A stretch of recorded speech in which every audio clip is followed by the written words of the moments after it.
Hello दोस्तों, मेरा नाम है चेतन और आप सभी का स्वागत है हमारे चैनल चेतन नरेट्स पर। और आज हम revenge of the steel fang के एपिसोड नंबर 28 को एक्सप्लेन करेंगे। तो चलिए जल्दी से एक्सप्लेनेशन को शुरू करते हैं।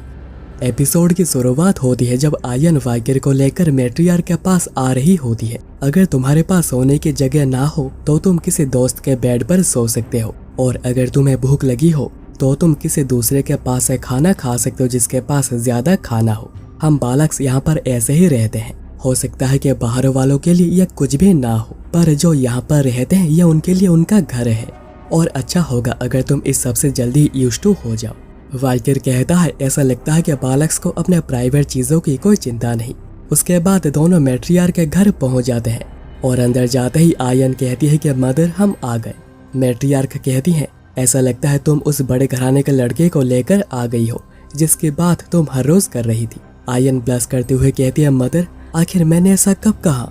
वाइकर वहीं पर सोच रहा था तो यह मैट्रियार्क की बेटी है, तो इसका मतलब ये और कोई नहीं बल्कि नाइट फॉक्स है, फीमेल बालक वॉरियर जिसने ह्यूगो के नाक पर वार किया था और मैं इसकी वजह से लेरोंग माउंटेन के लैंडस्केप को पार नहीं कर पाया था। मैं सोच रहा हूँ कि अगर मेरा पुराना वर्जन इसका सामना करता तो आखिर मेरा हाल क्या होता। हेड ऑन कॉम्बैट में 0%, असैसिनेशन में भी 0%, और अगर मैं भागने लगूँ तो 20%। बस मेरा इतना ही सर्वाइवल रेट रहता।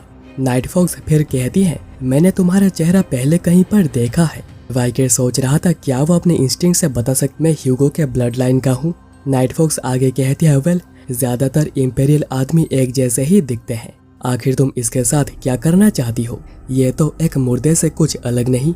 आयन कहती है कि अगर उसे अच्छा ट्रीटमेंट मिलता है तो वो काम आ सकता है। आफ्टर ऑल यह वही है जिसने कि मैडम एटलेक्स के ऊपर हमला किया था। नाइट फॉक्स कहती है कि अपने औकात को जाने बिना हमला करना तुम्हें आगे जाकर मुसीबत में ही डालता है।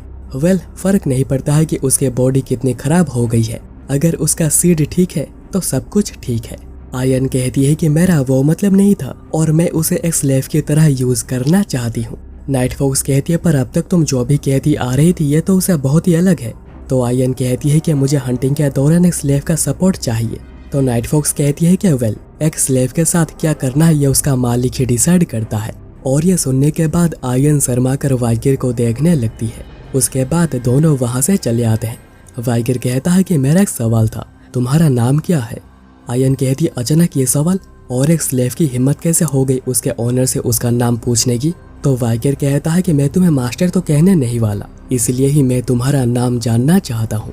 तो फिर आयन अपना नाम बता देती है और फिर वाइकर भी कहता है कि मेरा नाम है वाइकर। तो आयन तुम मुझसे क्या करवाना चाहती हो। आयन कहती है आखिर स्लेव की हिम्मत कैसे हो गई उसका मास्टर को उसका नाम से बुलाने की, पर ठीक है मैं तुम्हें तुम्हारा पहला ऑर्डर देती हूँ, चलो यहाँ पर एक घर बनाओ और उसी घर में ही तुम अब से रहोगे। आयन सोच रही होती है कि एक स्लेव की इतनी हिम्मत कि वो अपने मास्टर से एरोगेंटली बात करे। अभी मैं तुम्हें मजा चखाती हूँ बच्चों, मुझे पता है तुम जैसा कोई इंपेरियल लड़का एक घर कभी बना नहीं पाएगा, और एक स्लेव को ऑर्डर देना मास्टर के पावर को दर्शाता है, और अभी मैं इसी का यूज करके हम दोनों के बीच में कौन बड़ा है वो दिखाऊंगा। पर कुछ देर बाद आयन देखती कि वाइकर एक छोटा सा टेंट जैसा घर बना चुका था। आयन मन ही मन कह रही होती है कि आखिर वो टेंट बनाने में इतना ज्यादा अच्छा क्यों है। मुझे लगा था कि वो अपनी इस इंजर्ड बॉडी के साथ बहुत ही ज्यादा स्ट्रगल करेगा, पर अगर ऐसा ही चलता रहा तो मैं जो चीजें लेकर यहाँ पर आई थी उसकी मदद करने ये किसी भी काम नहीं आएंगे। वाइकर वहीं पर सोच रहा था कि बहुत समय हो गया है। तबाही के समय जो स्वॉर्ड्समैन बस स्वॉर्ड को यूज करना जानते हैं वो लोग कभी भी सरवाइव नहीं कर पाते। एक्सट्रीम सिचुएशंस में सरवाइव करने के लिए सर्वाइवल स्किल सीखनी पड़ती है। उसके बाद आयन वाइकर की तारीफ करने लगती है जब वाइकर कहता है कि अभी सोचने पर मैट्रियार्क का टेंट कुछ स्टेबल नहीं है। बारिश के सीजन में सेंट्रल पिलर की वजह से पानी अंदर घुसेगा, पर मैं इसके लिए ब्रिक्स बनाकर और दूसरे टेक्निक्स का यूज करके इसे ठीक कर सकता हूँ। आयन कहती है बिल्कुल तुम्हें यही करना चाहिए, मैं भी अभी इसी के बारे में ही सोच रही थी, जबकि आयन को इस सब के बारे में कुछ भी पता नहीं था। उसके बाद वाइकर ईंटों को तैयार करता है और दोनों आ जाते हैं नाइट फॉक्स के पास और उन्हें पूरी बात बताते हैं।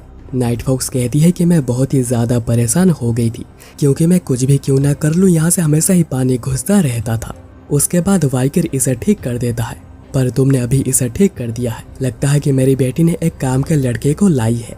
अब से बैरक्स के आसपास ही घूमते रहना और जहाँ पर भी तुम्हें ऐसे कोई प्रॉब्लम दिखे उन्हें ठीक कर देना। फिर वहाँ से आने के बाद आयन कहती है कि क्या ऐसा स्लेव बनकर काम करना थकाने वाला काम नहीं है? क्या तुम हमारे ट्राइब का एक ऑफिशियल मेंबर बनना नहीं चाहते? वाइकिर कहता है कि ऐसा कोई मन तो नहीं है, और वैसे भी स्लेव होकर काम करना उतना भी बुरा नहीं है। और वाइकिर सोचने लगता है, यह काम तो वास्करविल का पार्ट होना या फिर अंडरडॉग सिटी में रहने से बहुत ही ज्यादा अच्छा है। आयन फिर कहती है कि तुम जिस तरह बात कर रहे हो, ऐसा लगता है कि तुम अभी बहुत ही अच्छे से पालतू बन गए हो। वेल, एक स्लेव होकर कंप्लेन करना भी मुश्किल होता है, क्यों है ना? वाइकिर कहता है, नहीं, यह काम उतना भी बुरा नहीं है। आयन कहती है, नहीं, ऐसा नहीं हो सकता है। ऐसा हो ही नहीं सकता है कि तुम्हें यह काम करके मजा आ रहा हो।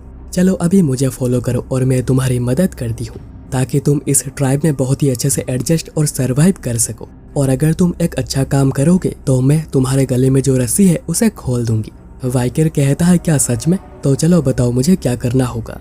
आयन कहती है कि अभी तुम सच में बात कर रहे हो तो जाओ और एक बड़ा सा शिकार पकड़ कर लाओ। रिसेंटली ट्राइब के जो हंटर्स हैं वो बड़े शिकार को पकड़ने में कामयाब नहीं हो रहे, इसलिए जो बढ़ते बच्चे हैं उन्हें सही से मीट मिल नहीं पा रही। दूसरे शब्दों में, अगर तुम एक बड़ा सा शिकार लाने में कामयाब रहते हो तो तुम्हारी टाइटल एक स्लेब से बढ़कर एक कॉमनर की हो जाएगी।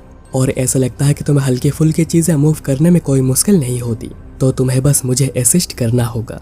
और तुम्हें ग्रेटफुल होना चाहिए क्योंकि तुम बालाक्स के हंटर कमांडर के स्लेव हो। वाइकिर कहता है, अच्छा ठीक है, अभी चलो। आयन कहती है कि हम लोग यहाँ से कल निकलेंगे, ठीक है? वाइकिर कहता है, वो सब तो ठीक है, पर तुम ऐसे हंस क्यों रही हो? आयन कहती है कि कहाँ, मैं तो हंस नहीं रही। और ये सब कुछ आहुन पीछे से देखकर बहुत ही ज्यादा गुस्सा हो रहा था। और ये एपिसोड यहीं पर ही खत्म हो जाती है।